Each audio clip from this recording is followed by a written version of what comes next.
The wind came off the northern ridge the way it always did at dusk, low and slow, as if it were carrying secrets it did not want to spill in a hurry. Down the wagon road from Cedar Bend, past the split rail fence that leaned 3 degrees to the east, a stagecoach slowed to a stop in front of a ranch gate that had been repainted only twice in 20 years. A woman stepped down carefully, one hand on the driver's forearm, one hand around the leather handle of a single brown suitcase. The suitcase had a brass latch that had been polished to a shy gleam, and a strap that had been mended with saddle thread. She wore a gray traveling coat, a dark hat, and boots that had walked farther than she wanted anyone to know. She was 28 years old.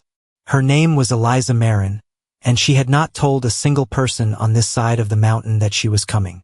The stagecoach pulled away without ceremony, taking the last of the road dust with it.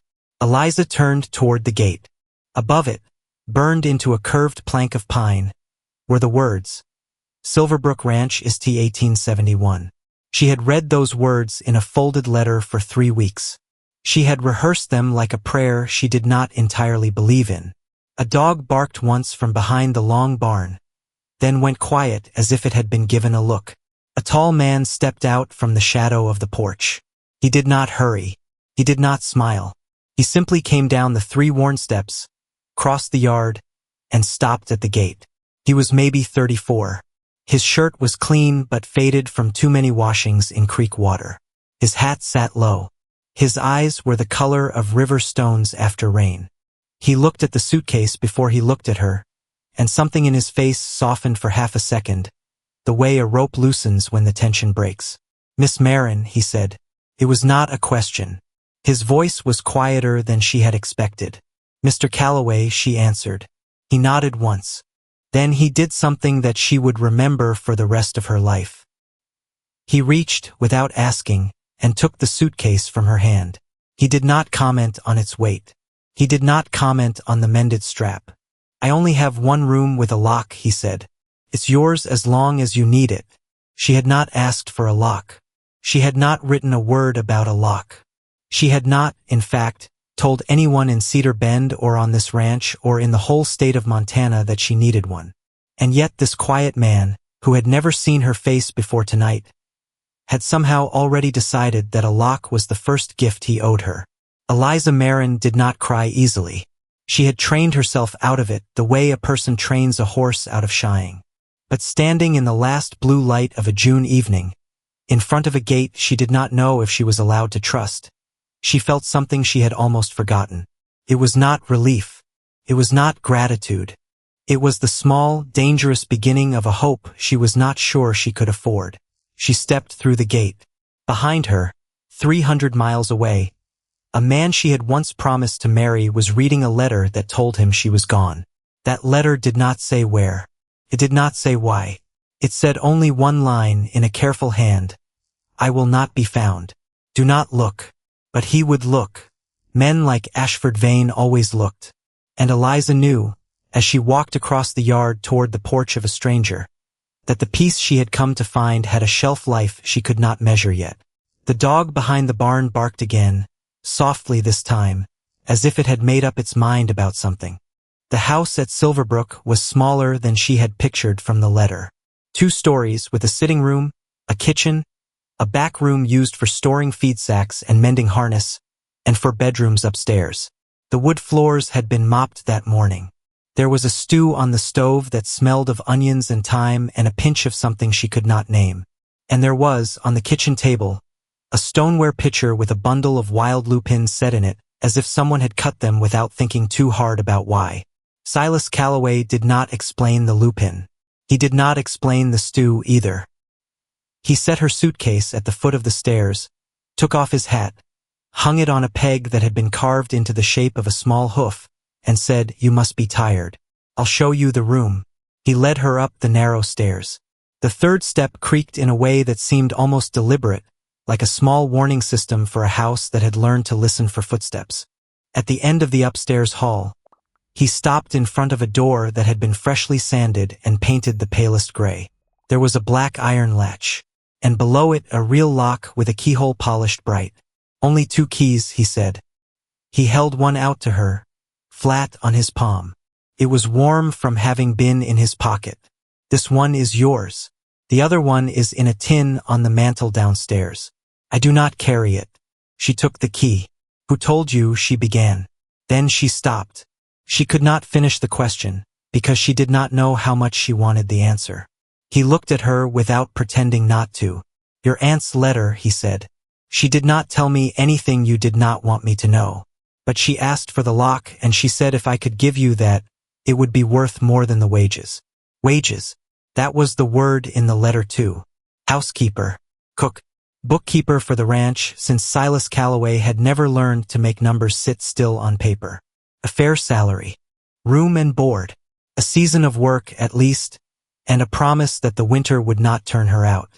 Her Aunt Ida had written the arrangement in her tidy schoolteacher hand, 3 states away, from a boarding house in Portland where she had gone to be near a doctor.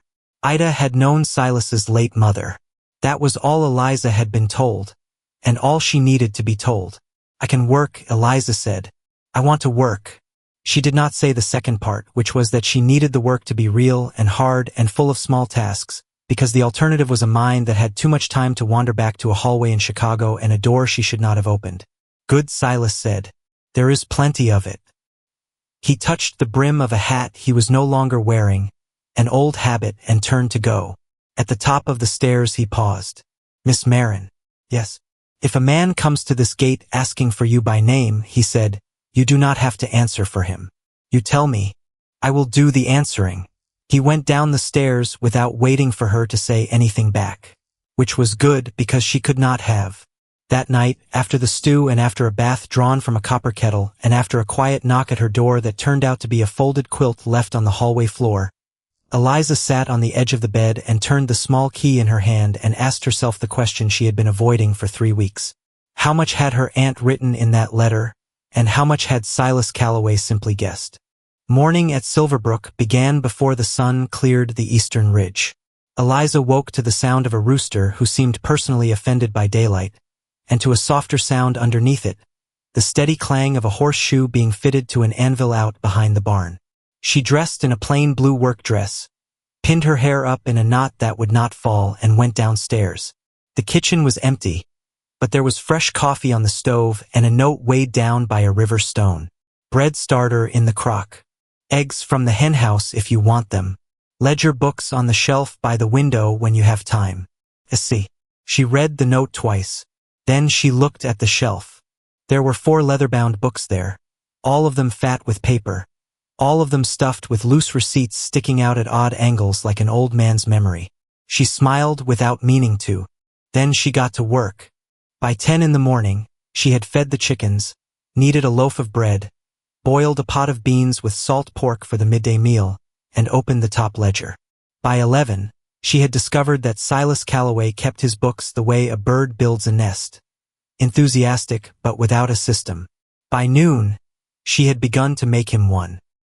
He came in at 12:30 with 2 ranch hands, a man named Toomey with a red beard and quiet eyes, and a younger man named Wren who could not have been more than 19 and who took off his hat the instant he saw her, held it in both hands, and forgot what he had been about to say. Miss Marin, Silas said. This is Toomey. He runs the north pasture. And this is Wren. He runs errands and eats twice what he weighs.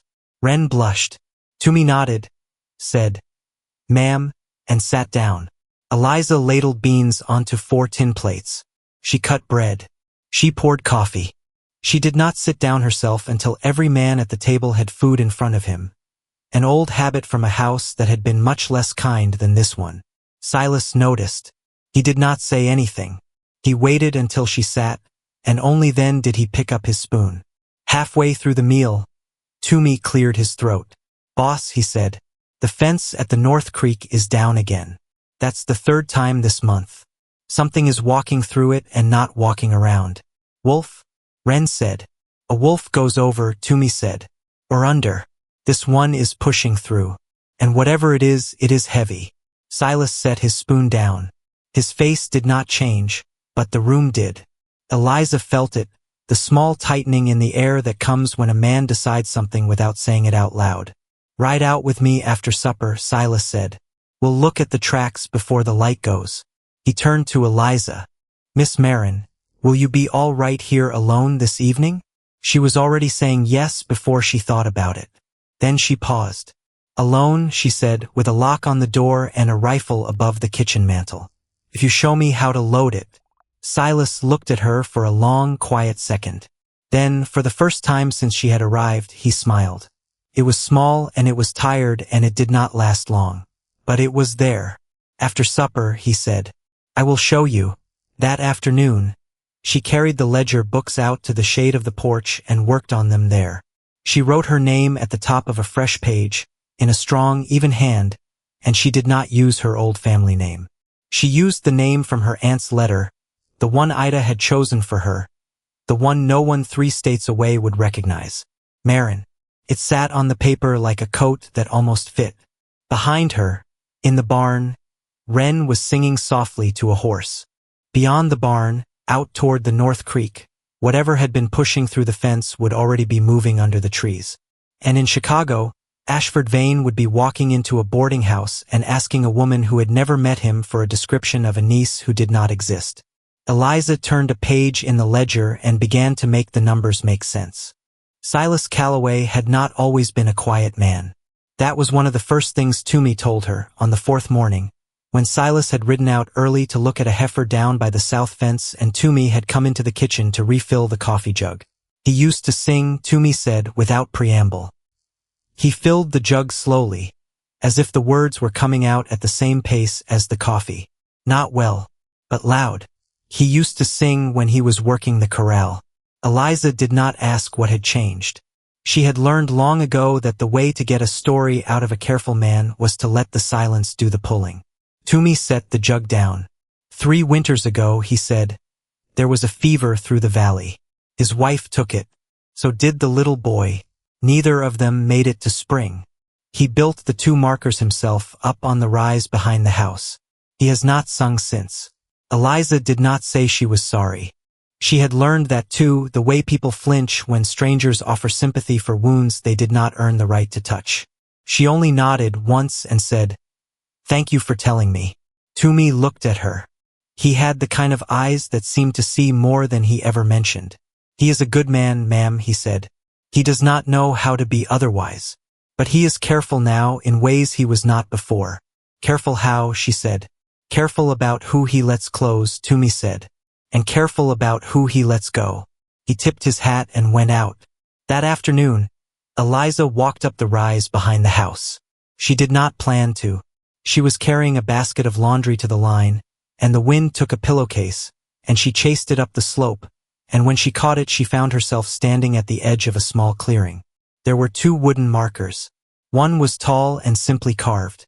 Sarah Calloway, beloved. The other was smaller. Jonah Calloway, age 4. There were fresh wildflowers on both. Not lupin. Something else. Small yellow blooms she did not know the name of. She stood there for a long time. She did not touch the markers. She did not pray. She only put the pillowcase back in the basket, folded her hands in front of her, and said out loud, softly, to no one in particular, "He is trying." When she came back down, Silas was in the yard, unsaddling his horse. He looked up. Their eyes met across the packed dirt. He did not ask where she had been. She did not tell him. But something in the shape of the day shifted, the way a room feels different after a window has been opened. That evening at supper he asked her about Chicago. Not the parts she did not want to talk about. He asked whether she had ever heard the orchestra there, and whether the winter really was as loud as people said, with all the sleigh bells at once on Michigan Avenue. She told him yes. She told him about a soup vendor on State Street who sang opera between customers, and about a bookseller who fed cats in his shop window, and about the way the lake would sometimes freeze in ridges that looked like small mountain ranges. He listened. He asked one more question about the color of the water in November, and then he let her stop when she was ready to stop. He did not ask, that night or any night after, why she had left it. The trouble started on a Tuesday. A stranger came to the gate at midday. He wore a black coat that was too warm for June, and a wide hat that shadowed his face, and he did not dismount. He sat on his horse and looked at the yard as if he were measuring it. Wren was the first to see him. Ren had a young man's instinct for when something was wrong, which is not the same as an old man's. He walked out to the gate with his hands loose at his sides and said, "Can I help you, mister?" "Looking for a woman," the stranger said. His voice was smooth. "Name of Eliza Halloway. About so tall. Dark hair. Traveling alone. I was told she came through here." Ren's face did not change, which was itself a small miracle for a boy of 19. "No Halloway here, mister," he said.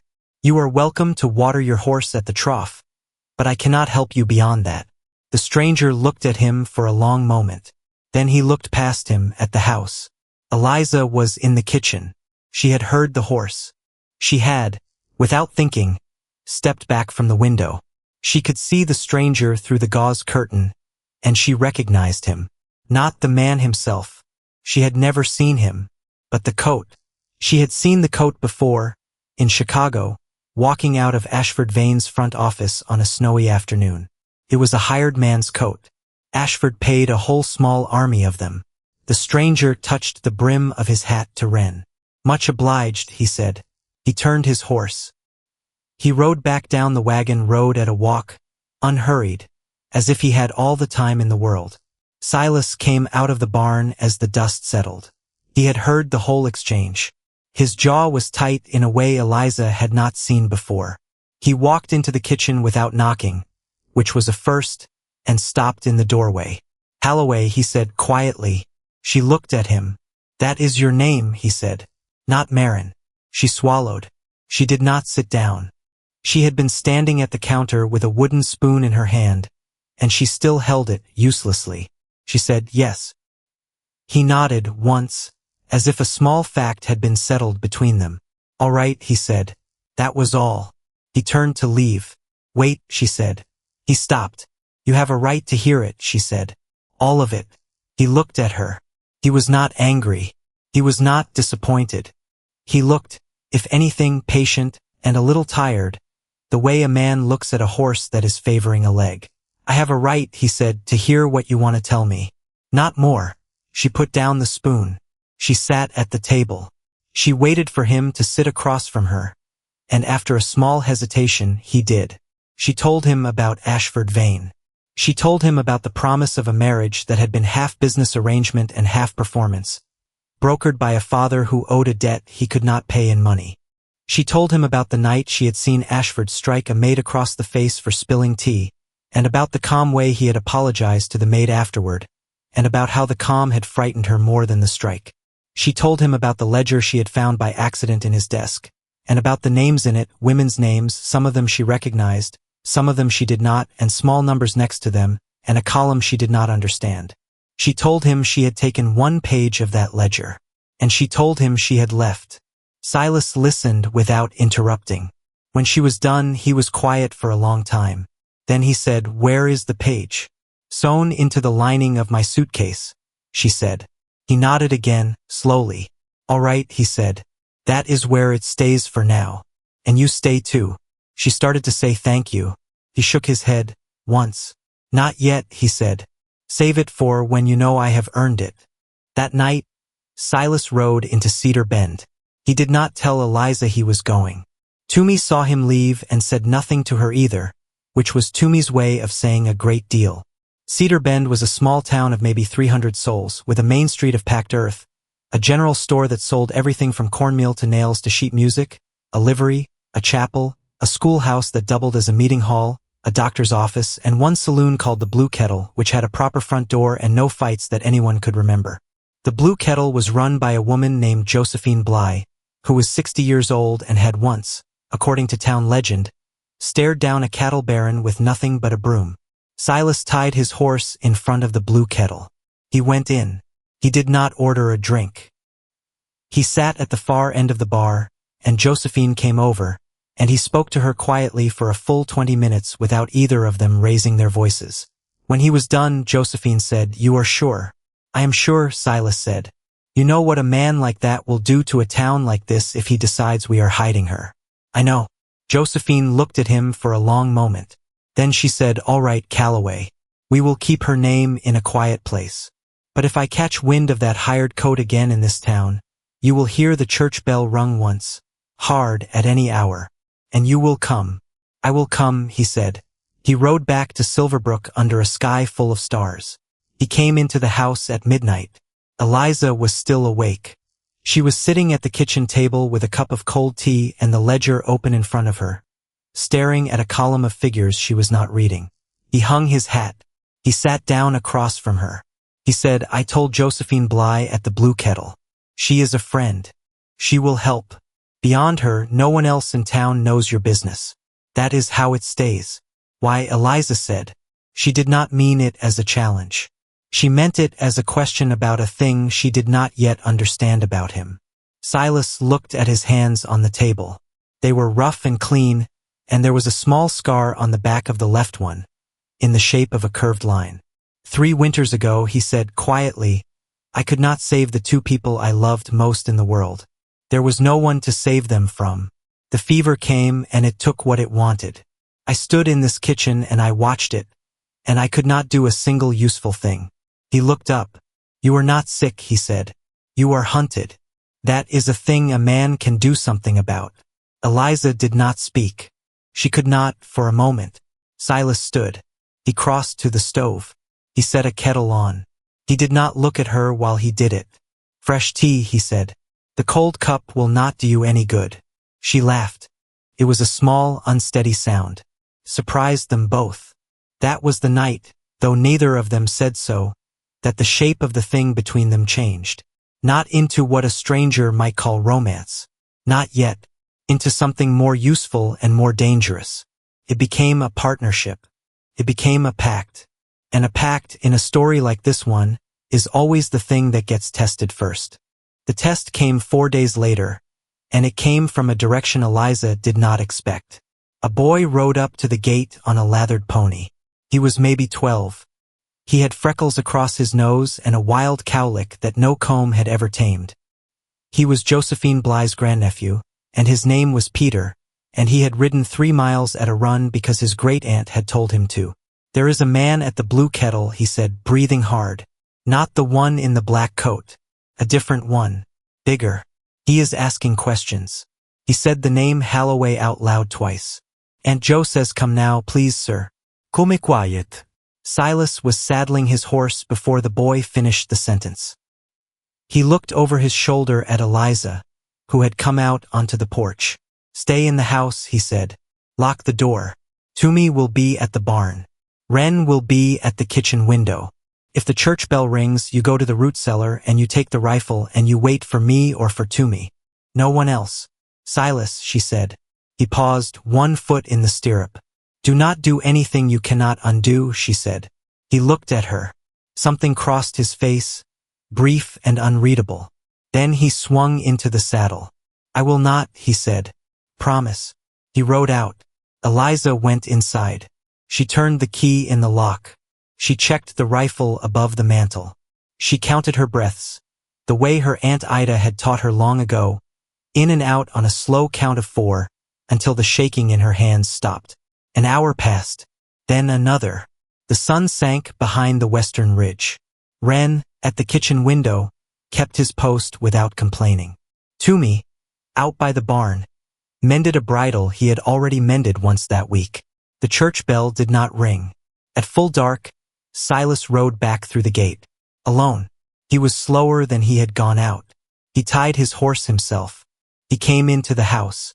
Eliza met him at the door. He was not hurt, but he was pale in a way she did not like. He sat down at the kitchen table and put his hands flat on it and looked at them. There were 2 of them, he said. Not one. The one at the Blue Kettle. And another one waiting at the livery, in case I came in a hurry. Josephine saw both. She warned me before I walked in. What happened, Eliza said. Nothing yet, Silas said. He rubbed his eyes with the heel of one hand. I sat down at Josephine's bar. I ordered a coffee. The big one came over. He asked me if I knew a woman named Holloway. I said I did not. And he said, Silas continued slowly, that his employer was a very reasonable man. That his employer was prepared to offer a considerable sum of money for information leading to the whereabouts of the woman.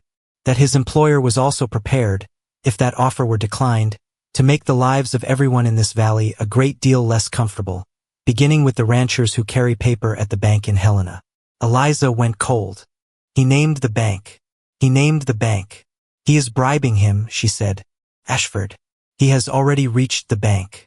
He has already reached somewhere, Silas said. That is the deeper trouble. They sat for a long time in the quiet kitchen.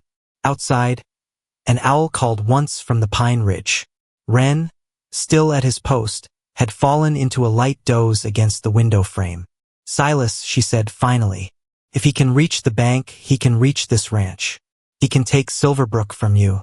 He can do it slowly over months, and it will look like bad weather and bad luck. I know, Silas said. Then I have to leave. Silas looked at her. His eyes were not angry. They were tired and steady, and something else that she could not name yet. No, he said. That is not what has to happen. That is only what he wants to look like it has to happen. Then what, she said. Then, Silas said, we stop being the ones who are hiding. We become the ones who are asking questions. He stood up. He walked to the shelf where the ledger books lived. He pulled down the top one. He turned it so that the light fell on the pages. You have made these books make sense, he said. In 11 days. You can read a column of figures the way most people read a road sign. Miss Halloway. He said the name gently. It was the first time he had used it. That one page in your suitcase, he said. I would like to look at it. If you will show it to me. Eliza went upstairs. She unlocked her door. She opened the suitcase. She carefully cut the mending thread along the lining and drew out a folded piece of paper. She carried it down, and she set it on the kitchen table between them. Silas smoothed it out. He looked at it for a long time. Then he looked up. His face had changed. There was still tiredness in it, but there was something else now, something that had not been there in 3 winters. It was the look of a man who has just realized he has been given a tool. Eliza, he said, this is not a list of women. What, she said. This, he said, is a list of loans. These are debts. These names are the names of women whose husbands or fathers owed money to Ashford Vane. The numbers are not payments. They are terms. He is not chasing you because you left him. He is chasing you because you took the only written proof that he is not a businessman. He is a shark. And this page, Silas tapped it once, gently, is a court exhibit. Eliza stared at the page. She had carried it 3 states across a continent, and she had not understood what it was. Then he does not want me, she said slowly. He wants this. He wants both, Silas said. You, so that no one can say you told them. And this, so that no one can prove that you did. He folded the page again. He put it in the tin on the mantel where the second key to her room already lived. Tomorrow, he said, we ride to Helena. They did not ride to Helena the next day. They rode to Helena on the 4th day because Silas Calloway was a careful man, and careful men do not run at the first move on the board. In the 3 days between, he did 4 things. First, he sent Wren with a sealed letter to a lawyer in Bozeman, a man named Holbrook who had once helped Silas's father settle a water dispute, and who owed the Calloway family a favor older than Wren was. Second, he rode with Toomey to the North Creek fence, and this time they did not just look at the tracks. They followed them. The tracks belonged to a large man on a heavy horse who had been walking the ranch's perimeter at night, slowly, patiently, for weeks. Not stealing, not vandalizing, only measuring. It was the same measuring that the man in the black coat had done at the gate. Silas said, when they turned back, he has been drawing a map of us. He knew where she was before he ever came to the gate. Third, he brought Eliza into the ranch office and taught her how to sign a piece of paper called a power of attorney, in case anything happened to him on the ride. She refused 3 times. He asked once more quietly and she signed. Fourth, on the night before they left, he walked with her up the rise behind the house, to the 2 wooden markers. He did not explain why. He only stood beside her for a while in the dusk, and then he said, I do not think a person gets a second family. I think a person gets a life, and sometimes the life gives back more than it took.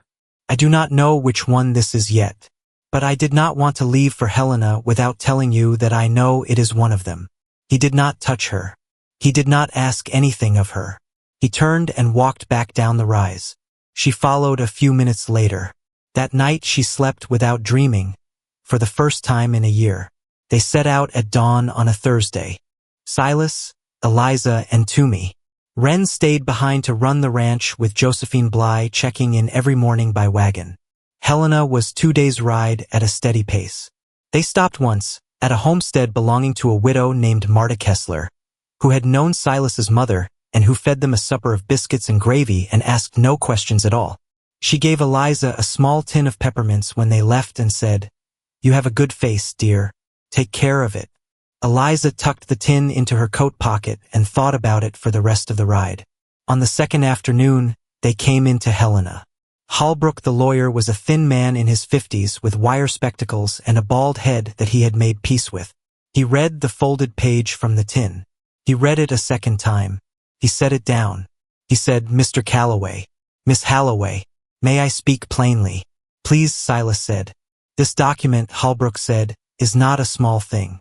It is a very large thing. If it is authentic, and if I can trace 3 of these names to living women who will speak, it is the end of a business that has hurt a great many people in a great many towns. It is also," he added more quietly, "the beginning of a fight that will not be short, and will not be safe." "How long?" Silas said. "Months," Holbrook said. "Perhaps a year. Perhaps 2. Silas nodded, slowly. "And Miss Halloway," Holbrook continued, turning to Eliza, "there is one thing I must tell you before you decide." "Yes." "The safest thing for you," Holbrook said, "would be to give me this page and to go west. Farther west. Oregon. California. Under a name I can help you build.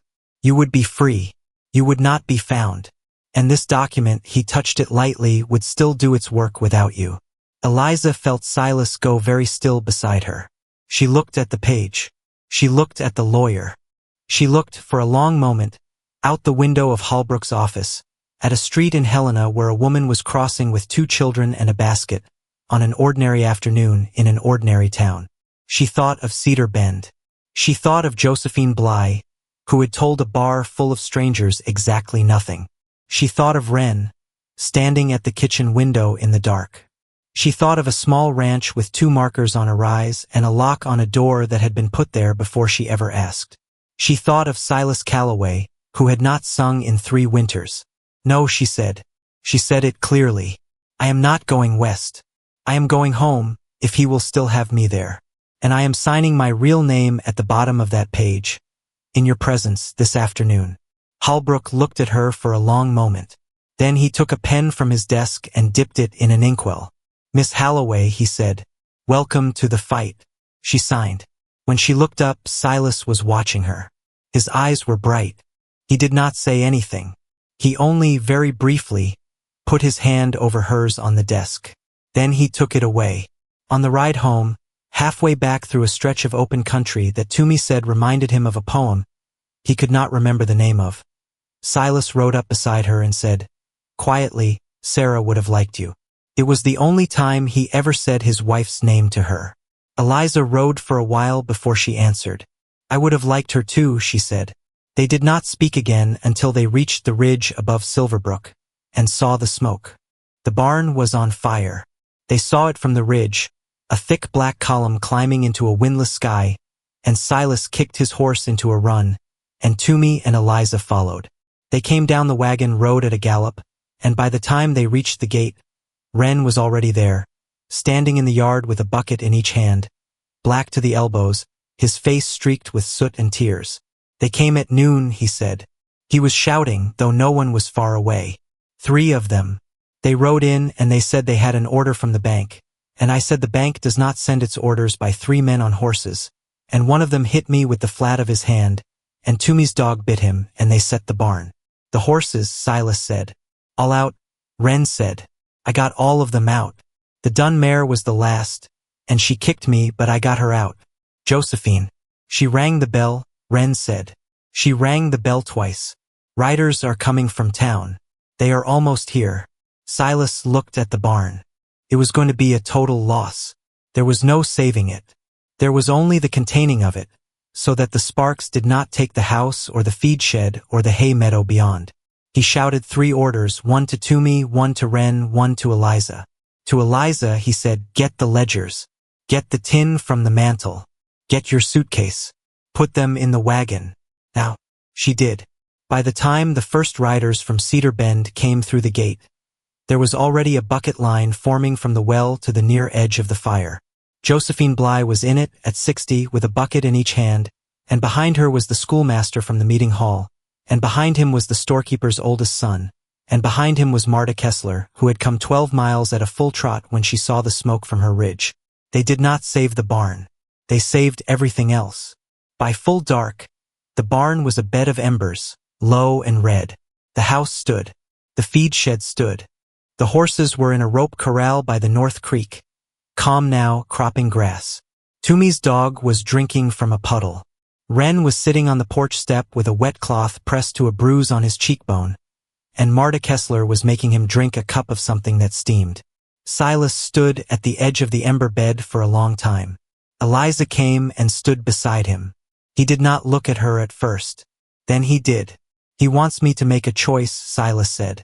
His voice was quiet, but there was a new kind of steel in it. "He wants me to choose between the ranch and you. He wants me to be so tired, and so afraid for everything I have left, that I hand you back to him, and thank him for taking the trouble." Eliza did not speak. "He does not know me," Silas said. "He has been drawing a map of us for weeks, and he does not know me. Because if he did, he would know that this," he gestured at the embers, "is the smallest thing he could take from me. There is only one thing left he could take that would break me. And she is standing next to me." He turned to her then, fully. "Eliza," he said, "I am not asking you to be my wife. Not tonight. Not for a long time, maybe. That is a decision for a season when there is no smoke in the air. But I am asking you to stay. I am asking you to fight this with me. Because if you leave, he wins even if he never finds you. And if you stay, we lose the barn, and we lose maybe more than the barn, but we do not lose the shape of who we are." Eliza looked at him. "You did not have to ask," she said. "I decided in Helena." He almost smiled. Behind them, Marta Kessler was singing something soft and low to Wren, an old song without words that mothers everywhere seemed to know. The riders from town were beginning to unhitch their horses for the night. Josephine Bly had already started reorganizing the porch as a temporary bunkhouse. And in the sky above the ridge, the first stars were coming out over a ranch that had lost its barn and kept its people. The truth about Ashford Vane came out 3 weeks later, and it did not come out in a courtroom. It came out in a small parlor in Bozeman, in the office of Holbrook the lawyer, on a Tuesday morning in July in front of 5 witnesses. The witnesses were Silas Calloway, Eliza Halloway, Josephine Bly, who had insisted on coming because, as she said, she had spent 40 years watching men lie to her across a bar, and she wanted a chance to watch one lie to a lawyer. Marta Kessler, who had come because Eliza had asked her to, and a woman named Ruth Baines, who had traveled from a town 200 miles east, alone, because Holbrook had written her a letter and because her sister's name was on the folded page. Ashford Vane arrived at 10 in the morning. He was accompanied by his own lawyer, a slick man from Chicago whose suit had traveled better than he had. Ashford himself was smaller than Eliza remembered, which was a thing she had noticed happening in her memory for weeks, the slow shrinking of a man she had once been afraid of. He was still handsome in the polished way that money makes a face. He was still calm. He looked at Eliza when he came into the room, and he smiled, and he said, "My dear." Eliza did not answer. Holbrook did. He said, "Mr. Vane, please sit down. We have documents to review." Ashford sat. His lawyer sat. The documents were reviewed. There was the page from Eliza's suitcase, of course. There was a second copy, in a different hand, that Holbrook had obtained from a bank clerk in St. Louis who had, 6 years earlier, been dismissed by Ashford Vane and had kept careful records of his dismissal. There were 3 signed statements from 3 women, one of them Ruth Baines's sister, describing terms of loans that Ashford had extended to their families under conditions that no honest court in any state would call reasonable. There was a schedule of properties that Ashford had seized in the past 4 years, and a schedule of payments he had made to certain officials in 3 different cities, quietly over long stretches of time. Halfway through, Ashford's lawyer stopped speaking.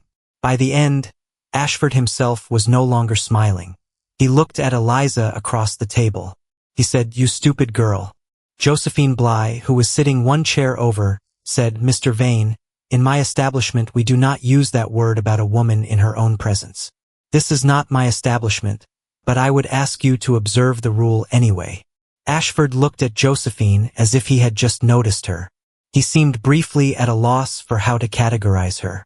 Then he turned back to Holbrook. "What do you want?" "I do not want anything from you, Mr. Vane," Holbrook said. "The state of Montana will want things from you, and so will the state of Illinois, and so will a federal court in Chicago that a colleague of mine will be visiting on Friday morning. What I want is your signature on this document, acknowledging receipt of these papers, so that we may proceed cleanly." Ashford did not sign. He stood up. He put on his hat. He said, "At the door I will remember this." "Please do," Holbrook said without looking up. Ashford left. He did not come back to Montana. 2 months later, he was arrested in a hotel in Kansas City, on a warrant that had been quietly assembled by the colleague in Chicago. The trial that followed took, as Holbrook had predicted, more than a year. Eliza testified twice. Ruth Baines testified 3 times.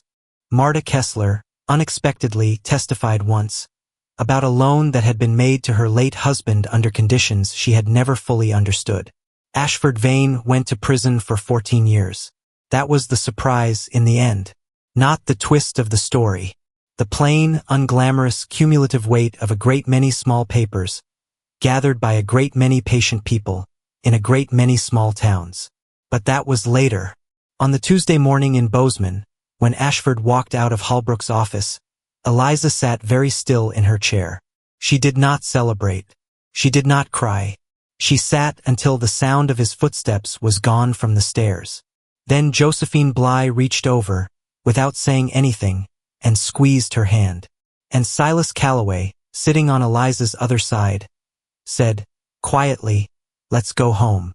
There is a version of the story where that is the end, where the villain walks out and the ride home is peaceful and the barn gets rebuilt and everyone lives the rest of their lives in the shape of the ending they were promised in the opening scene. That is not this story. On the road back from Bozeman on the second afternoon, they came around a bend near a creek that Toomey had named years ago as a joke, calling it Nobody's Creek because it did not appear on any map. There was a man there. He was waiting for them.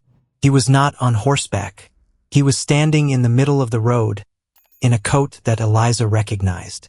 It was the man from the gate, the one with the black coat. Ashford had been arrested weeks earlier. This man had not been part of the trial. He had not been named in the papers. He had apparently been paid in advance for a job, and he had apparently decided to finish it anyway. He had a rifle across his arms. It was not raised, but it was there. Silas raised one hand slowly. He said, "Mister, there is no purse in this wagon that is worth what you are thinking of doing." "I am not here for a purse," the man said. "Then you are here for a person," Silas said. "And you are going to be disappointed, because the person you are here for is not going with you." The man raised the rifle. Not fast. Deliberately. Silas moved between the barrel and Eliza. He did it the way a man might step in front of a candle in a draft, without ceremony, without hesitation, as if it were the only action available to him in the physics of the moment. Eliza said his name, and then, from behind the man in the black coat, from up the low slope on the north side of the road, another voice said, "Set it down, mister. Please." It was Wren. He was 19 years old, and he had ridden ahead of the wagon that morning without telling anyone because he had a bad feeling, and he had circled around from the east because he had learned that trick from Toomey, and he had a shotgun braced across a fallen log, and his hands, remarkably, were steady. The man in the black coat froze. Toomey, from the driver's seat of the wagon, said, "Son, do exactly what he says. My boy over there has never shot a man, and I would very much like his first not to be today." The man set the rifle down. He raised his hands. They tied his wrists, calmly, without cruelty. They put him in the back of the wagon. They rode the last leg of the trip to the county sheriff's office in a town called Miller's Draw, and they turned him over there, along with a letter of explanation from Holbrook that Silas had, wisely, been carrying in his coat pocket since Bozeman. On the last stretch home after Miller's Draw, when the wagon was quiet, Eliza looked at Silas. "You stepped in front of a rifle for me," she said. He looked at the road ahead. I did, he said. You have a ranch. You have people who depend on you. You have 2 markers on a rise. And you stepped in front of a rifle for me. I did, he said again. She was quiet for a while. Then she said, I do not know if I can accept that. He looked at her. You do not have to accept it, he said. You only have to know that if it happens again, tomorrow or in 10 years, I will do the same thing. Because there is nothing to accept. It is not a gift. It is the only thing that made sense to my body in that moment. There is a difference. Eliza turned her face toward the passing country. The sun was low. The grass was the color of an old coin. Silas, she said, I am not the same person who got off that stagecoach 10 weeks ago. No, he said. You are not.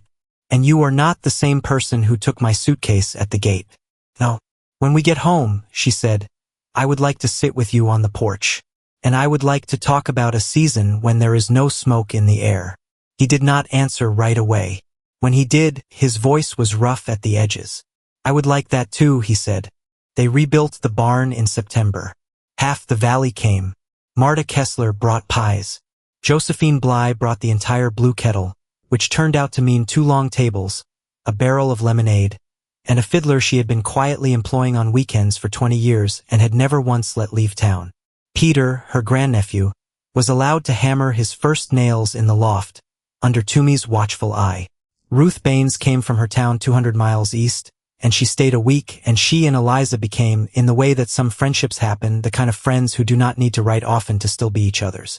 On the 3rd day of the barn raising, in the middle of the afternoon, Silas Calloway went into the house and came out again with something in his hand. He walked to where Eliza was standing at the water bucket, wiping her hands on her apron. He held it out. It was the 2nd key. This has lived in a tin on the mantel since the day you came, he said. I have not carried it. I have not used it. It has been there because you had the right to know exactly where it was. I would like, with your permission, to stop keeping it. Eliza looked at the small key. Stop keeping it how, she said softly. I would like to give it back to the person who owns the door, he said.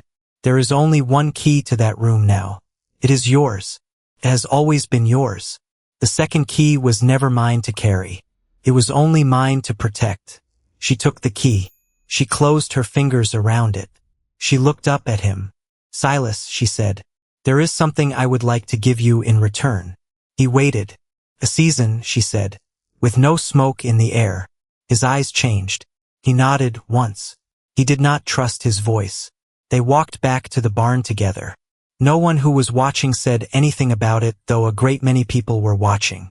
Josephine Bly did glance at Marta Kessler across the yard, and Marta Kessler did glance back, and both of them, without moving another muscle, smiled. They were not married that autumn. They were married the following spring, in the chapel at Cedar Bend, on a Saturday morning in April, with Lupin on every bench because Wren had insisted on it and had ridden out at dawn to cut them himself. Ruth Baines was there. Holbrook the lawyer came from Bozeman with a small wooden box that contained, he said, a document he had been keeping safe on their behalf, which turned out to be the original folded page from Eliza's suitcase, now no longer needed as evidence, returned to her at last with a small note tucked inside from a court clerk in Chicago that said only, thank you. The wedding was small. The reception at the Blue Kettle was not. Josephine Bly closed the saloon to strangers for the day and let the fiddler play until midnight. Peter, age 13 now, danced with 3 different aunts, none of whom were his actual aunt, and was very proud of himself. Silas Calloway sang once, at the end of the evening, standing next to his new wife with his hand at the small of her back, an old song that Toomey remembered from years ago, and that the fiddler picked up on the 2nd line. Silas did not sing well. He sang loudly. Eliza laughed until her eyes watered, and she leaned her forehead against his shoulder for a moment, and no one there ever forgot the sound of it. They did not have a perfect life after that. No one does.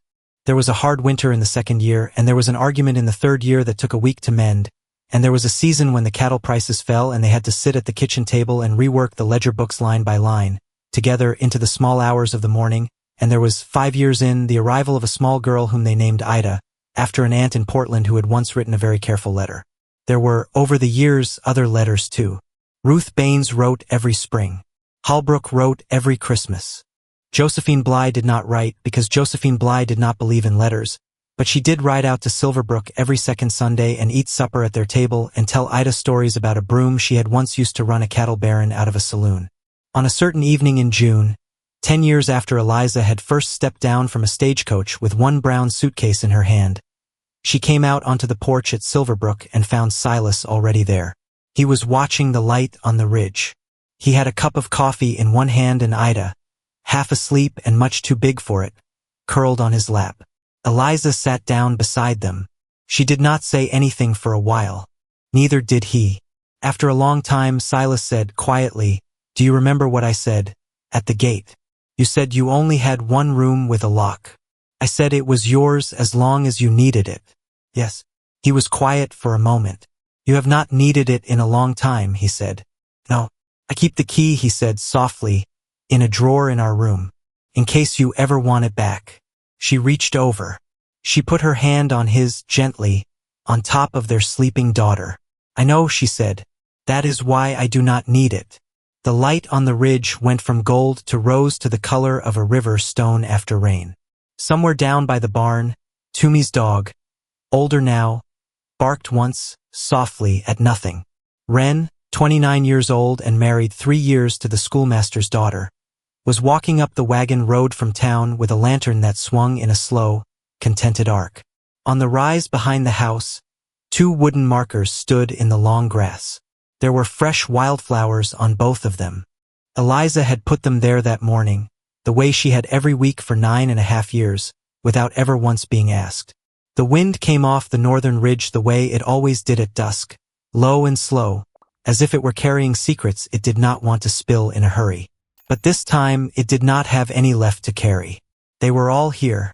If the story stayed with you, share in the comments which moment you felt most deeply.